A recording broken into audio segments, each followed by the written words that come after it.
Dans le théâtre organisationnel moderne, une scène se joue quotidiennement. Celle de la déconnexion croissante entre siège social d'un côté et terrain de l'autre. À ce sujet, les statistiques sont parlantes.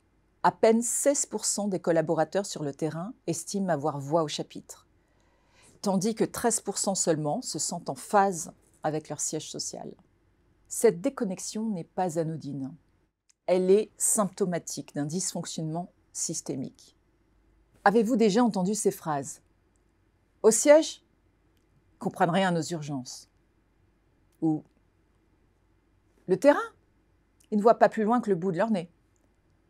Ces remarques traduisent une réalité frappante. Siège et terrain vivent en fait dans deux mondes parallèles. Alors les mots parlent d'eux-mêmes. Intéressons-nous à l'origine du mot siège.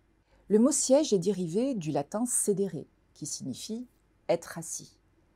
Le siège, c'est le lieu fixe où s'exerce l'autorité, le pouvoir.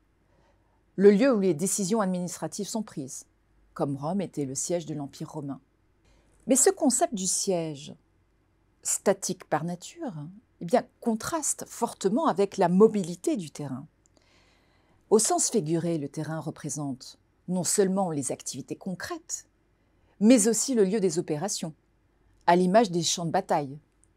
Et dans une entreprise, c'est là que tout se joue, face aux clients, aux imprévus, sous la pression du quotidien.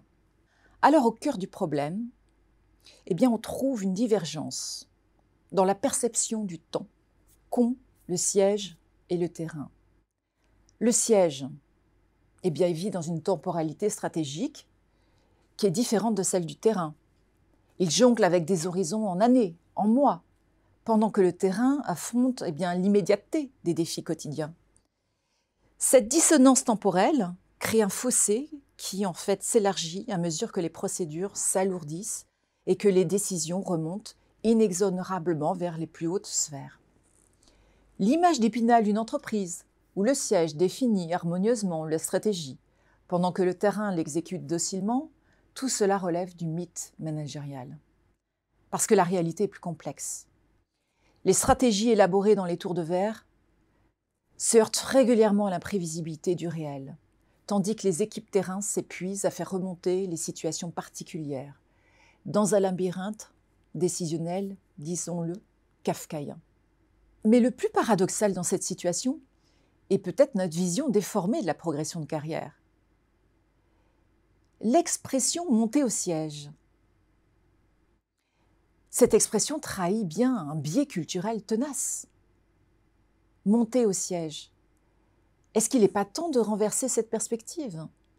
Parce que l'innovation, la création de valeur, tout cela se joue sur le terrain, au contact direct des réalités du marché et des clients.